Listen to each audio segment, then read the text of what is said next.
Hundreds of Chinese nationals, students, businessmen and expatriates came together in Washington, D.C. on Sunday to celebrate the 60th anniversary of the People's Republic of China.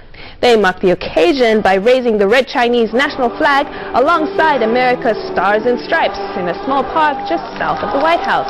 Event organizers said it was the first time the Chinese national flag has been raised in a public place in America's capital city.